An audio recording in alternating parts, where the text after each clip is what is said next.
సాంకేతికంగా మారిన విధంగా విద్యా వ్యవస్థను మార్చాలని రాష్ట్ర వక్ఫ్ బోర్డు చైర్మన్ షేక్ అబ్దుల్ అజీజ్ కర్నూలు అన్నారు.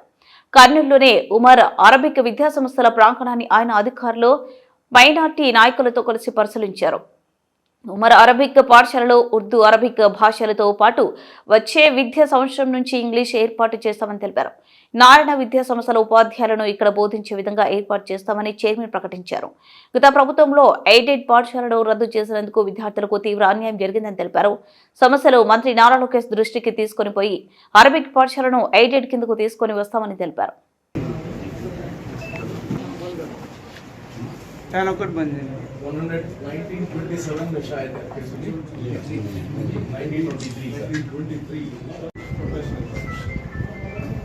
They don't want to create one more competition, but still for our sake, they are going to help us.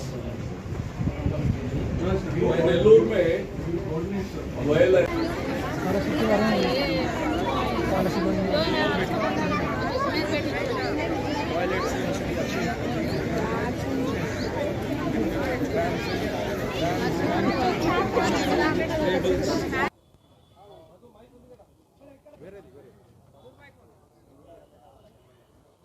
సమాజం బాగుపడాలంటే ఉచితంగా ఎన్నిచ్చినా బాగుపడవు, విద్యను ఇస్తే మాత్రమే బాగుపడుతుంది సమాజం.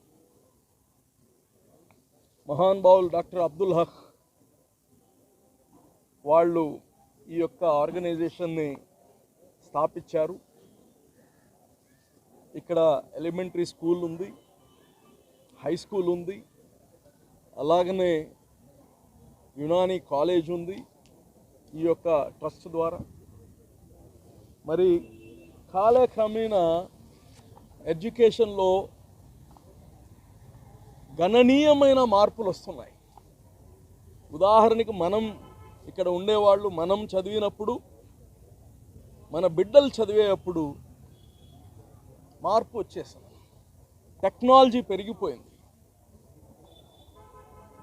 దానికి అనుగుణంగా ఈరోజు మనం కానీ మారాలి. గతంలో ఇంజనీర్ అవ్వాలంటే ఇంటర్మీడియట్ తర్వాత మాట్లాడుకునేవాళ్ళమే. ఏ బ్రాంచ్ తీసుకోవాలి, సివిల్ తీసుకోవాలా, కంప్యూటర్స్ తీసుకోవాలా అని. ఇప్పుడు 6వ క్లాస్ నుంచి ఐఐటికి పోవాలా,